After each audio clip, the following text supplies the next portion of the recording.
कहानी शुरू करने से पहले जिन्होंने अभी तक चैनल को सब्सक्राइब नहीं किया है वो चैनल को सब्सक्राइब करें और वीडियो को शेयर करें। तो चलिए अब आगे बढ़ते हैं कहानी पे। रिदम वापस रूम में आया और रिद्धि के पास आकर बैठ गया। थोड़ी देर प्यार से उसके सिर पे हाथ फेर कर प्यार से उसके देखकर बोला, खुश हो? रिद्धि हल्के से मुस्कुराई और रिदम के सीने से लगकर बोली, थैंक यू सर। रिदम ने उसे गर्दन से नीचे देखा और बोला, थैंक यू किस लिए? सब कुछ ठीक करने के लिए, मेरे मामा जी को फिर से मेरी लाइफ में लाने के लिए, नीता चाची मुदिता सबको एक करने के लिए। तो फिर तो इस सब के लिए मुझे इनाम मिलना चाहिए। अब मैंने सब ठीक किया है तो इनाम भी बनता है कि नहीं? रिदम ने शरारत से कहा। रिद्धि उसकी बात पर मुस्कुराकर बोली, इनाम? कैसा इनाम? मैं समझी नहीं।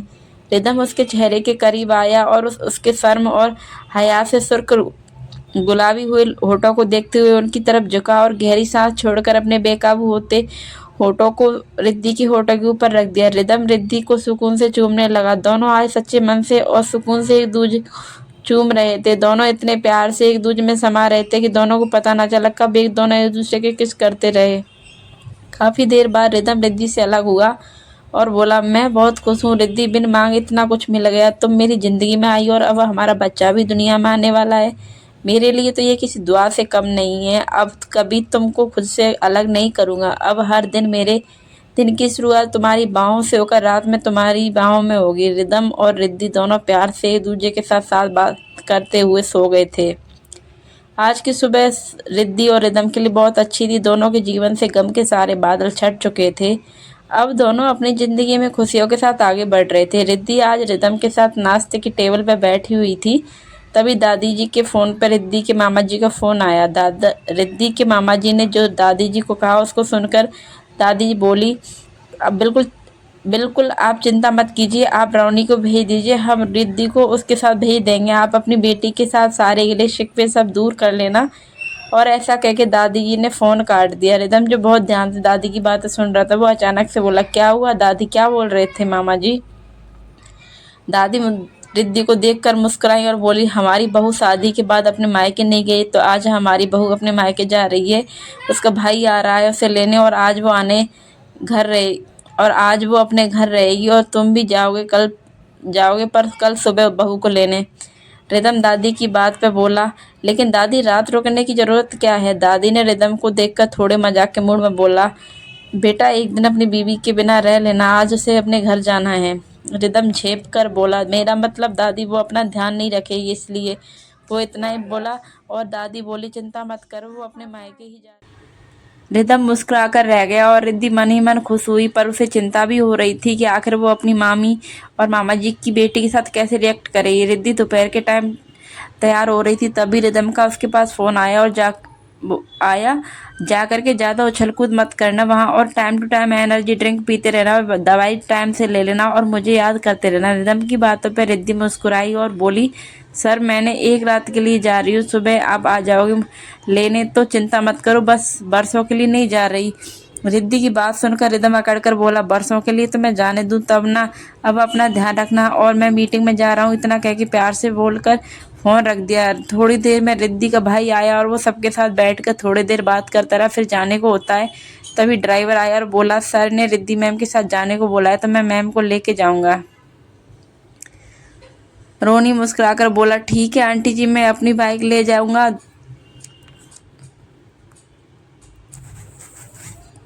मैं अपनी बाइक ले जाऊंगा, दीदी कार से आ जाएंगी। रिद्धि दादी, कविता जी और नीता सबसे आशीर्वाद लेके अपने घर के लिए निकल गई। रिद्धि के जाते ही नीता जी और कविता जी दादी के साथ बैठकर बातें करने लगी। तीनों कल की पार्टी के बारे में बातें करने लगी। रिद्धि अपने घर के दरवाजे पर खड़ी थी, उसके साथ रोनी भी था। वो झिझक रही थी अंदर आने में, उसे अपने मामा जी का बीता बिहेव याद आने लगा। वो थोड़ा परेशान होने लगी। तभी रोनी बोला, डरो मत दीदी, आपके लिए सरप्राइज है, आप एक बार गेट तो खोलो। रोनी की बात पर रिद्धि थोड़ा कंफ्यूज होते हुए बोली, ठीक है। रिद्धि ने डोरबेल बजाई और जैसे ही उसने गेट खोला तो सामने आरती का थाल लेके खड़ी मामी को देखा, जो आरती का थाल लेके खड़ी थी। उसे देख मुस्कुरा रही थी, साथ में उसके मामा की बेटी भी। दोनों को अपने लिए इतने उतावले होते थे, रिद्धि समझ नहीं पाई कि वो क्या करे। तभी पीछे से मामा जी आए और बोले, अरे मेरी लाडो, क्या देख रही है? ये तेरी ही मामी और बहन है, बस थोड़ा सा इनका नज़रिया बदल गया है। क्यों? मामी बोली, रिद्धि बेटा अंदर आओ फिर बात करते हैं। रिद्धि विस्मित नजरों से मामी को देखकर अंदर आई और मामी ने उसकी नजर उतारी और उसे अंदर लेके आई। रिद्धि की मामी ने उसकी आरती उतारी और उसे बिठाकर उसके पास बैठकर बोली, जानती हूँ तुम क्या सोच रही हो इस टाइम। जो मामी हमेशा जली कटी सुनाती थी, सीधे मुंह बात भी नहीं करती थी, वो अचानक से ऐसे कैसे बदल गई। तो सुनो बेटा, मुझे पहले डर था कि तेरे मामा मेरे बच्चों का हक तुझे दे देंगे, तेरी शादी अच्छे घर में करने के चक्कर में सब लुटा देंगे। और मेरे मन में हमेशा तेरे लिए गलत हो रहा था, वही चीज़ मैं तेरे मन में भरती थी, इसलिए मेरे साथ था तो वो भी तुमसे नफरत करती थी। पर तेरे मामा ने जब सब बताया तेरे बारे में और ये बताया कि रोनी की पढ़ाई के लिए अपने सारे पैसे दे दिए थे, तेरी शादी रिदम से होने के बाद भी बिल्कुल भी ना बदलना तेरी अच्छाई से अवगत कराया, तो एहसास हुआ कि हम गलत थे, तेरे मामा सही थे। तुझे मुझसे सिर्फ प्यार चाहिए था और मैं मूर्ख हमेशा पैसों को देखती थी। पर बेटा, मैं सारी चीज़ें भूलकर एक माँ होने का फ़र्ज निभाना चाहती हूँ। अब बेटी ससुराल से मायके आएगी तो माँ का प्यार भी तो ज़रूरी है। आज से बेटा तू मामी की नफ़रत नहीं, उनका प्यार देखेगी। माँ ने ये अपनी मामी को अपनी माँ रिद्धि रोते हुए मामी के गले लग गई और बोली, मामी जी, और इतना कह के वो रोने लगी। उसकी आज आज आंखों में खुशी के आंसू थे। वो अपनी मामी से खुशी से मिल रही थी। मामी के गले लगने के बाद वो अपने आंसू पोंछ रही थी, तभी उसके मामा की बेटी रीना बोली, दीदी सिर्फ माँ के गले लगेगी, बहन के गले नहीं लगोगी। रीना की बात पे तो रिद्धि खुशी से फूली नहीं समाई। वो मामी से अलग होकर बोली, आजा मेरी बहन, कब से इस दिन का इंतजार किया। दोनों बहनें भागकर एक दूसरे के गले लगी। काफी देर तक दोनों एक दूसरे को प्यार करती रही। फिर रोनी बोला, दीदी, रीना दीदी के साथ साथ रोनी भी है। रिद्धि ने रोनी को इशारा किया। तीनों भाई बहन एक साथ गले लग रहे थे। काफी देर तीनों एक दूसरे के गले लगे, फिर तीनों अलग होकर सोफे पे बैठ गए। आज रिद्धि की खुशियां दुगनी तिगनी हो गई थी। आज उसके मन में किसी तरह का कोई मलाल नहीं था, वो खुश थी। आज उसे जो चाहिए था वो मिल गया। माँ के रूप में मामी का प्यार, बहन के रूप में रीना और भाई के रूप में रोनी तो हमेशा ही था। सब लोग आज एक हैप्पी परिवार की तरह बैठकर बातें कर रहे थे। अब हम सारे अब गम के सारे बादल छट चुके थे। रिद्धि आज अपनों के साथ सब भूल चुकी। वो ये भी भूल गई कि उसको रिदम को फ़ोन भी करना था। रिद्धि मामा मामी के साथ आज बहुत खुश थी। जिन खुशियों के लिए वो बचपन से तड़पी थी, आज वो सारी खुशियां जी रही थी। माँ के रूप में मामी का प्यार मिल गया। बहन रीना भी अब उसके साथ अच्छे से बिहेव कर रही थी। अब सब अच्छा चल रहा था। इसी के बीच दिन का उसे पता भी न चला और पूरा दिन अपनों के बीच निकल गया। रात को सब लोगों ने मिलकर खाना खाया। रीना और रिद्धि दोनों बैठकर बातें कर रही थी, तभी उसके फ़ोन पर रिदम का फ़ोन आया। क्या मैडम, मायके जाने की ऐसी खुशी कि अपने पति को ही भूल गई? याद भी है कोई रिदम खुराना है जो आपका पति भी है? रिदम की बातों से रिद्धि मुस्कुराकर बोली, नहीं ऐसा कुछ नहीं है। आज सालों बाद अपनी माँ से मिली हूँ और अपनी बहन का प्यार पा लिया, इसलिए कुछ उनके साथ बिता रही हूँ। रिदम मुस्कुराकर बोला, कोई बात नहीं, तुम एंजॉय करो अपनों के साथ, बस टाइम से दवाई खा ले और जल्दी से सो जाना, मैं सुबह लेने आऊँगा। तो अब आराम करो तुम भी और मैं भी आराम करता हूँ। रिद्धि मुस्कुराकर बोली, ठीक है। दोनों कुछ देर बात करने के बाद फ़ोन रख देते हैं। रिद्धि मामी और रीना से बात करते करते वहीं उन्हीं के कमरे में सो जाती। सुबह उसकी नींद खुली काफ़ी लेट। अब तक सुबह के 9 बज चुके थे। रिद्धि नहाकर रेडी होकर बाहर आई तो देखा सामने रिदम बैठा था। रिद्धि ने रिदम को देखा तो आश्चर्य से मन ही मन बोली, कैसे आदमी हो आप, इतनी सुबह कौन आता है? वो अपने मन में सोच ही रही थी, तभी उसके कानों में रिदम की आवाज़ आई जो मामा जी से बोल रहा था, आप लोग शाम की पार्टी में सभी आना, किसी को भी घर नहीं रहना है। और अभी मुझे जाना होगा रिद्धि को लेके, क्योंकि आज हमारे काफ़ी सारे जानकार आने वाले हैं, तो उनके हिसाब से रिद्धि को सबकी जानकारी देनी है और थोड़ी दादी और माँ के साथ टाइम स्पेंड कर लेगी पार्टी से पहले। रिद्धि को लेके घर आ गया रिद्धि को लेके घर आ गया था। रिद्धि ने दादी और कविता जी की और अनीता चाची साथ बैठकर आने वाले गेस्ट के बारे में बातें करने लगी और फिर अपने रूम में आ गई।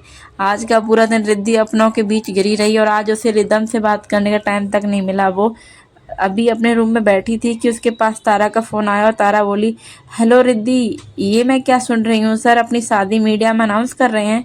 रिद्धि तारा की बात पर हल्के से मुस्कुरा कर बोली, हाँ, अब सब लोगों का मुंह बंद हो जाएगा जो मेरे बारे में ऑफिस में मेरे पीछे बात करते थे, तो अब उनको जवाब मिल जाएगा। और कहीं ना कहीं अच्छा ही है, तू मेरी दोस्त थी तो तुझे पहले सच बता दिया, बाकी जिनको अब डाउट था वो अब जान जाए। खैर छोड़ अब वो सब, तू शाम की पार्टी में आ रही है ना? तारा बोली, क्यों नहीं आऊँगी, ज़रूर आऊँगी, सर ने स्पेशल मुझे तुम्हारी दोस्त होने के नाते आने को बोला है। तो ज़रूर आऊँगी। रिद्धि मुस्कुराकर बोली, ठीक है तो मिलते हैं शाम को। रिद्धि ने फ़ोन काट दिया और वो नीचे आई तो देखा वहाँ सब लोग शाम को पहनने वाले कपड़ों के बारे में बातें कर रहे थे। दादी ने रिद्धि को बुलाया और बोली, आओ बेटा, हम तुमको ही बुलाने वाले थे। फिर कुछ कपड़े दे के बोली, ये कपड़े आपके और रिदम के कपड़े हैं, आप दोनों आज पार्टी में यही पहनोगे और आप अभी इनको ट्राई कर लो, फिर टाइम नहीं मिलेगा। रिद्धि कपड़े लेके आ गई और उनको पहनकर देखने लगी। सारे कपड़े फिटते धीरे धीरे शाम का टाइम हो गया। रिद्धि को अच्छी से तैयार किया गया। रिदम भी अपने कपड़े आदित्य के रूम में ले गया और वहाँ तैयार होने चला गया। दोनों रेडी हो चुके थे। रात बढ़ने लगी, मेहमान आने लगे थे। आज मीडिया में एक हलचल थी कि आज खुराना की पार्टी में आखिर ऐसा क्या होने वाला है जिनके लिए उससे इतनी बड़ी ग्रैंड पार्टी रखी है। सारे मेहमान भी आ चुके थे, लेकिन सभी के लिए अभी तक आश्चर्य की बात थी कि आखिर क्या होने वाला है। अब एक एक करके सारे घर वाले भी पार्टी वेन्यू पर आ चुके थे। रिदम रिद्धि अभी अपने कमरे में ही थे, वो सबके सामने जाने वाले थे। रिद्धि अभी रूम में बैठी थी। रिदम किसी से फ़ोन पे बात कर रहा था। वो फ़ोन पे बात करते करते आया और रिद्धि को देखने लगा। कितनी खूबसूरत लग रही थी वो। उसके चेहरे के भाव आज बता रहे थे कि वो कितनी खुश है। तभी रिदम उसके पास आया और बहुत प्यार से उसके सिर पे हाथ फेर कर बोला, खुश हो।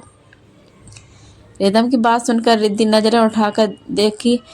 वो रिदम को देखकर उसके सीने से लगी और मुस्कुराकर बोली, बहुत ज़्यादा। अब सब कुछ तो मिल गया जो चाहिए था। अपने मेरे जीवन को संवार दिया, मेरी सारी शिकायतें दूर कर दी। अब मन में कुछ भी आस नहीं है। बस यही उम्मीद करती हूँ कि भगवान अब मेरी खुशियों को कभी कम ना करे, वो मेरे सभी अपनों को मुझसे जोड़ कर रखे। रिद्धि भावनाओं के साथ बोल रही थी। रिदम उसके माथे पर धीरे से उसके नज़दीक आया और उसके माथे को चूम कर बोला, सब अच्छा होगा, चिंता मत करो। दोनों थोड़ी देर ऐसे ही गले लग रहे। तभी रिदम को अपने सीने पर रिद्धि की उंगलियों की हरकत करती हुई महसूस हुई। रिदम आंखें बंद किए हुई बोला, बीबी क्या शरारत कर रही है? कहीं ऐसा ना हो तुम्हारी शरारत तुम पर ही भारी पड़ जाए। अगर मैं गुस्ताखी करने पर आया तो तुम्हारी सांस तक रुक जाएगी। तो अभी भूखे शेर को मत जगाओ, पार्टी के बाद तुमको शेर अपने शिकार को करेगा। रिदम की शरारत भरी बातें से रिद्धि शर्माकर उसे दूर होने को हुई तो रिदम ने उसके हाथ पकड़कर रोक लिया और बोला, अब कहाँ? रिद्धि कुछ ना बोली तो रिदम उसके करीब आया और उसे पलटकर उसके चेहरे के करीब ले आया और वो रिद्धि के चेहरे को देखे जा रहा था।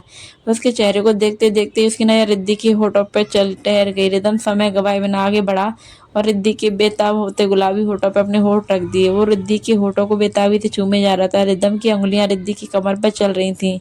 रिदम का किस डीप होता जा रहा था। रिद्धि की भावना मचलने लगी, वो रिदम में समाने लगी। तभी रिदम भी बेसब्र होकर रिद्धि के गुलाबी लबों को चूमे जा रहा था। दोनों एक दूसरे में खोए हुए थे। तभी रिदम का फोन बजा। रिदम रिद्धि से अलग हुआ और फोन पे बातें करने लगा। दूसरी तरफ सारी मीडिया, सारे रिश्तेदार आ चुके थे। सबको बस रिदम और रिद्धि के आने का इंतजार था, तो बस सब लोग नजरें गड़ाए उनका वेट कर रहे थे। तभी अचानक से लाइट चली आती है, चारों तरफ अंधेरा ही अंधेरा हो जाता है। तो कैसा लगा आज का भाग और कहानी अच्छी लग रही है तो यार कमेंट में कंजूसी मत करो, भर भर के कमेंट करो। बस लास्ट 5 पार्ट बचे हैं, उसके बाद रिदम रिद्धि आपसे विदा लेंगे। इस कहानी का सीजन 2 आएगा जिसके कुछ पार्ट आ भी चुके हैं लिपि पे। तो अब कहानी को सपोर्ट करें प्लीज़ और चैनल को सब्सक्राइब करें और वीडियो शेयर करें। आगे का भाग नेक्स्ट वीडियो में